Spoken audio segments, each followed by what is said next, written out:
Hi guys. Hello. Hi. Welcome back to Page 3 Hot Topics. We have got a lot to talk about this week. We've got OnlyFans, Love Island, Married at First Sight UK, reality TV overload, but there's lots to get into. And as usual, if you've got any comments about Page 3 Hot Topics, then just pop them in the comments below and we will try and get them answered for you. So first off, the huge story of this week is OnlyFans, and it's cracking down on sexually explicit content, which essentially means that they're not allowing pornographic content, but they are allowing nudity. So pornographic in video and photo form, but nudity is allowed. Now, does anyone have any strong opinions about this? They wholeheartedly disagree with OnlyFans doing this. Does anyone want to say this first? Let's go with Daisy. Do you know what? I don't understand why they let you do something and then all of a sudden they change their mind. Something's working, they're making money from it. The girls are making money, the gents are making money, they're making money. Like, why are they now changing their mind and everything? Yeah, exactly. And it has created £1 billion worth of, money for the industry. And it has allowed sort of a loophole, for sex workers where they can do this and it's safe to do so. You know, they all have profiles and stuff online. And some people have actually, built careers from it. We forget that sex work was actually the first occupation as such, if we go way back when, and lots of people have got opinions on it. And we're just getting joined by Chloe now. I know she's having a couple of technical difficulties this week, so she might be popping in and out, but she is here. Chloe, what do you think about OnlyFans cracking down on sexually explicit material from October? Well, I think that it's good, really. I just think, I don't know. I wouldn't ever post anything like that online, but I know a lot of people post it on Twitter nowadays. So I've heard Twitter's gone a bit crazy. Yeah, Twitter. Yeah, that's a whole nother sort of specifically OnlyFans. So you agree with the fact that they're cracking down on sexually explicit content? Yeah, I mean, they're going to all lose their jobs now, aren't they? Just going to have to go for another job. But I do think, Yeah, you don't agree with it. And Jay, obviously we just lost her then. What do you think about it? Well, I should tell you what I think about it. It is my job. Like that is my main occupation. Obviously I do like Page 3 and other shoots as well, but it's my main job. So for all of us OnlyFans girls, I think for me, I'm lucky because I don't post like porn. So my page doesn't have to get deleted, doesn't have to go anywhere. But I think for a lot of like hardcore creators, it's going to be really difficult for them. Like for me and my levels, it shouldn't make much of a difference really. But I think out of principle, like to stand by like the hardcore girls, we're all going to move to Fansly, I think, over like the next 2 weeks. But I'll always keep my OnlyFans page and I'll always post the same stuff because my page, I don't do like crazy content. But yeah, no, I think it's a sad day, but I think it's really exciting for the whole industry to move over to this new platform, Fansly. I think it's a long time coming. Everyone on OnlyFans that has it as a career, we've all seen this coming for so long.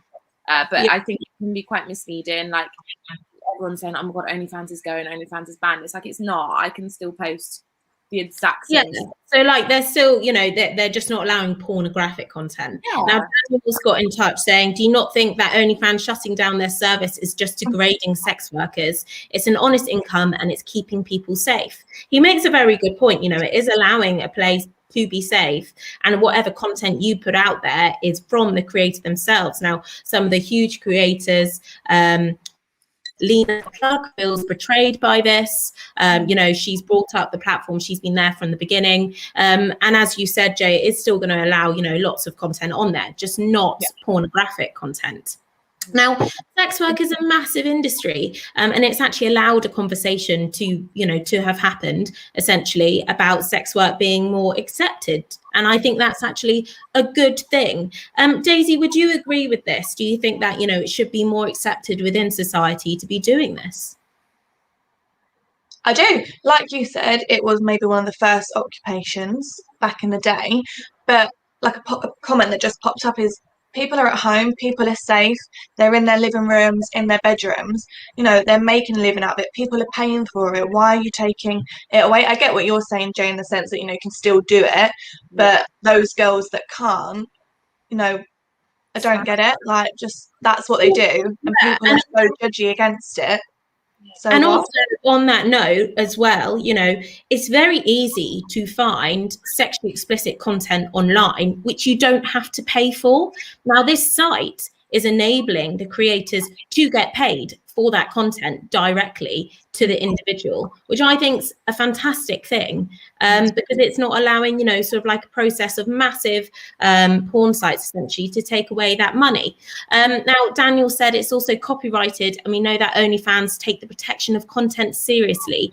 This is just allowing sex workers to be exploited. Now, Jay, obviously you use the site, so would you agree with that? No, sadly, they don't care. Your stuff goes everywhere. I have to pay lawyers every month to take my stuff down. Any site is impossible to keep your stuff safe, sadly. But no, OnlyFans really don't care about us. I knew even on like when I first began, like over a year ago, I just knew from the jump they just do not care about us whatsoever. Oh, that's interesting that you have to pay lawyers monthly to make sure that your content doesn't get spread out. It does get spread out, and then I'm just firefighting and getting it taken down. Wow. It's such a like annoying thing to spend your money on. That's a side obviously that I had no idea about. So that's fascinating. God. Now Sean's got in touch saying it's shocking, to be honest, who made them all that money, us girls. They never put the platform out there the way it was. Us girls did that. Yeah, for sure. Yeah, absolutely. They brought it themselves in the foot. I think the new platforms like Miami, Fansly, Pocket Stars, they're all going to thrive. If you've got a loyal fan base on OnlyFans, you would touch wood, think they would migrate with you, because it's no difference. It's like shopping at H&M, Topshop, and ASOS. Like, just if you like what you're getting, you'll buy it from anywhere. So I think a lot of girls panicked and got upset, which you get, but I don't think there's any need to panic. I think go to a new platform and just smash the daylights out of it. Yeah, completely. And do you think people will switch over? Do you think they will be loyal and go across? For sure. Yeah. Definitely. Now, is there anything that you agree with OnlyFans taking down any of this content? So does anyone agree with, you know, perhaps it is, you know, giving a safer space, or do you think it's actually now enabled an unsafe space? I don't think I don't see why. I think they say that they're doing it because of the vendors, like the card vendors, like MasterCard and stuff, but then they came out and did a statement and said that's not true. I think they want to make it an app. They want to get on the App Store, which you can't do with 18+ content, I don't think. I just think if that's how they're going to treat their creators, they don't really deserve 20% of our earnings anyway. So I would personally, out of principle, I'm going to move to a different site. But yeah. Ryan's got in touch saying, I think OnlyFans will soon change their mind as soon as they see competitors thriving. The creators carried the company. Yeah, very true. Yeah. They did. And also in a time of the pandemic, right, you know, lots of people were at home, and it has enabled, you know, an industry which, you know, might have been put down as such, or, you know, people speak about it in a degrading way. It's enabled a conversation to be had about sex work, and it's far more accepted now. And I think that's the way that sex work should be spoken about. You know, it is more accepted now, and people, you know, if it's done in a consensual way, and you want that work of yours to be put out there, then it should be treated as such, and you are getting money from it. Now, Jay, you said they take 20%. Is that right? Mm-hmm. And you have to pay all your own taxes, sort out all your VAT. I also think that if a girl has it, they're so judged than a boy having it. Like, it's not so weird if a boy has it, but then if a girl has it, like if you want to get with someone, they're like, oh, you got OnlyFans. Like, do you know what I mean? Yeah. It's a classic case of female versus male. If you did the same situation back and forth, would they be treated as such? Sean's again got in touch saying, I've been told that you send explicit content via private messages on OnlyFans. What is your thoughts? Now, I don't know about this. Jay, you would know more directly about this, if you don't mind taking this question. No, you can't. After the 1st of October, you can't do anything explicit. not in the messages. You can't even allude to it on your wall page. You can't, nothing explicit. Yeah. Okay, interesting. So that's a complete ban. As you said, people will be moving across as well. Tim's got in touch saying, I know loads of people who make a living from OnlyFans, and as long as they're not breaking the rules, I don't see a problem. Live and let live. Yeah, I think, Tim, you're basically reflecting what all of us think here today. As long as they're not, then I don't see the problem. Sean, okay, thank you for clearing that one up. Okay, so obviously it might be moving across to a different platform. So that is exciting news, and I hope the creators do get to share their content as they wish across somewhere else, which might appreciate them a bit more. Yeah, good. Right, so moving on from OnlyFans chat now. I don't know if you're living under a rock, but there's been Love Island this year, and it was the Love Island final last night, and obviously the winners got announced, which is very exciting. There they are, Millie and Liam. Look at them. I have to say, they do look good together. Yeah, they do look good together. They look like a good couple. Obviously, extremely attractive. So, first off, what is your reaction to Millie and Liam winning? Are you happy for them, Daisy? You go. Yeah, I'm happy for them. I said last week as well, I really like them. I think they're very cute together. But I do feel sorry for them now they're like back out the villa for what everyone else is saying about it. Obviously the issue that Liam had in the other villa. I think it's hard, isn't it? Because they've decided to be happy, they've decided to move on, and they've won, which I think is amazing. But I do worry what all the nasty people say about it. Yeah. Completely. And I mean, there'll always be somebody. It's like if you're a goalkeeper, there'll always be somebody annoyed at you. Always. Jenny, what do you think about the winners? Are you happy that they won? Do you wish somebody else had won? Yeah, I think they seem really nice. I think she seems really lovely. Not so sure about him, but obviously I don't know him. But I think they seem all right. Yeah, they seem all right together, don't they? They seem all right. Chloe, are you happy that they won? No, I'm really not. I'm really not happy. I really wanted Chloe to win. I think she was so entertaining.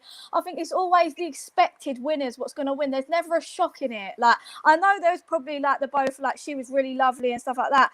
But I just wanted Chloe. I really did. I was really upset. Well, that's a completely alternate opinion to all of the rest of us. But why did you want them to win?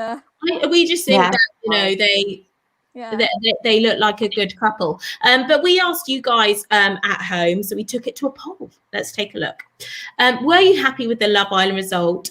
57% said yes, 42% said no. So it's quite divided, actually. I think lots of other people wanted separate couples to win. But I have to say, just from a personal opinion, I don't think there was anybody this year who I'd have been like, oh my God, they are made for each other. Yeah. I think they were a lovely couple, and I think they will stay together. Does anyone think that they might split within a few months? I do. I don't trust him. I think he's gonna, like, when he comes out, he's obviously going to be famous. There's going to be a lot of girls over him. I don't see him pushing them away. I just don't. Okay, so you think that fame's going to make yes, definitely. Okay. Yeah. Does anybody agree with Chloe or disagree with Chloe here? I agree. Yeah, I'm sure that they probably will split up. I feel like they always do. So yeah, they probably will. It's just a matter of when. Oh, savage. I think it's hard, isn't it? You're spending every single day, all day with one person. Emotions are high, there's no one else around to distract you, like nothing. But everyday life, living, it's more difficult, isn't it? And they live far apart, but I'm sure they'll fix the logistics of it. So who knows? We'll see. I'm sure, keeping a relationship together in this modern age anyway is difficult enough. Then you throw fame and money into the mix, and unless you're a really strong couple, it might end in tears. Now, Georgia Steele, who obviously is a former Love Islander, has come out and said Faye and Teddy will be the first to split. Now, Faye and Teddy did create a lot of reaction online. I think we all saw that moment when Faye completely lost it by the fire pit. Now, they do look really happy together. And you know, I just think some people have not taken well to some of the scenes that we saw online. Do you think that perhaps they will be the first to split? Do you agree with Georgia? I reckon they might stay together to prove a point at this rate. I think they'll stay together. I think they will.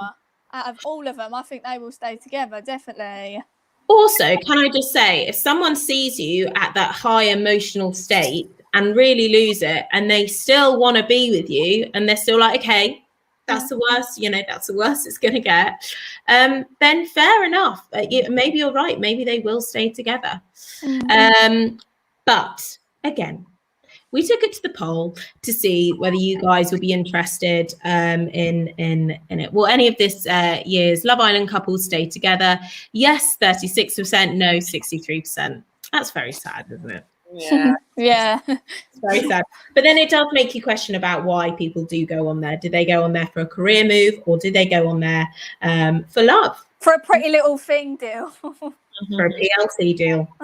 Hey, PLT deal is very nice. I'm sure they'll get a lovely wardrobe and a nice check. Now, obviously, Love Island is ending, and it will leave lots of people wondering what to do at 9 p.m. tonight. Well, we've got news for you. Married at First Sight UK is launching, and obviously, this was one of my favourites during the pandemic. Oh my God, yay! People literally get married at first sight, so it's a long process before they get married, with lots of different compatibility tests, etc. And experts come in and match people up together. Now, the UK are doing a version of this, and they've obviously got all the contestants ready. So let's take a look at the trailer and see what we think and what to expect. I do. I do. I do. Hope she's got a brain in her head, because I can't deal with stupidity. I do. Need to stop talking to my exes now. I do. Hope that he doesn't skip leg day.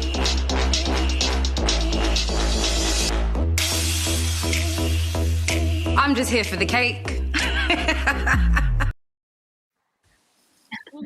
I mean, there's obviously a few personalities on there, to say the least. I think it's going to make cracking TV. But girls, would you ever go on the show? Is the question. Would anyone be brave enough to say Yeah. Would you? Wow.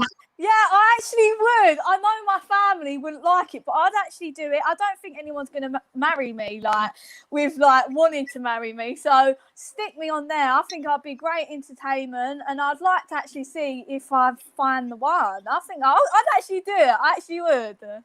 Okay, that's interesting. And you go on there specifically for love reasons, Chloe? Yeah, I actually would. Yeah. To find. I'd watch you, babe. Yeah. I said I'd watch. I'd watch, yeah. I'd watch too. It would make great TV. But that's the thing, you know, they do spend months trying to find people who are really compatible.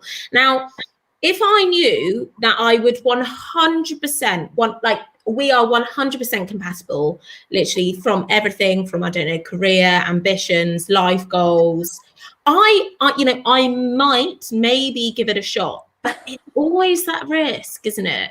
There's always that risk of being set up with somebody. Oh, yeah. Like, oh my God, am I actually mad? I've actually gone on a TV show. I'm married to this person and I don't even fancy them. I can't get along with them. There's always that risk.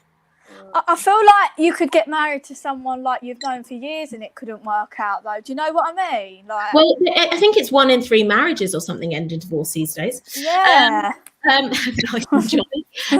Tim's got in touch saying, I watched parts of the Australian one and that Ines. Oh, my Ines. Oh, I saw that one. Oh my God, that was amazing. She was amazing. So, well, Tim doesn't agree. He thinks that Ines was horrible and so sly. Now, if we remember this, Ines did actually get with one of the husbands who was someone else's behind their back. and behind the girls, but the wife's back. Oh, it was a drama film. It was amazing. Good TV. Yeah. Great Good TV. watch. But that's the thing. Is reality TV now making a mockery of love? You know, we've got Love Island, we've got Married at First Sight, we've got all sorts. It's not just Blind Date anymore.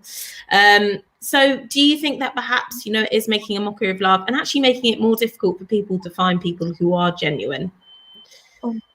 I don't know if I'd use the word mockery, because I think everyone goes in it for different reasons. You might have someone that goes in genuine, they want love, someone else that goes in for a PLT deal or whatever not. So I think it's hard, isn't it, to find what it is. But I do think it puts a lot more strain and pressure on a relationship and making it look good on TV and seeing what people are going to say about you. But I say that, and then you look back at Love Island and even Married at First Sight, and people have got kids, they're together still. So who am I to judge? I always think, you know, Yeah. you can, it's the same as any relationship. It doesn't matter where you meet. You know, if you meet somebody in a bar or you meet somebody online, you know, it's just a compatibility test. I don't think it actually matters where you meet. If it's the right one, it's the right one, right? Yeah, definitely. Agreed with that, yeah. So Sophie said, I hope the UK version ups their game with drama this year. Previous British series have been bland. Savage. It's true. It's true. So girls, will you be watching? Yes or no? Yes. Good. Oh, you might be watching me yet. Yeah, hey, you hear that? If there are any producers watching, TV producers, get into Chloe's DMs. No, my family's going to be fuming at this. But I think that is all we've got time for this week. But we will be back next week, and thank you so much for tuning in. Bye, guys. Bye.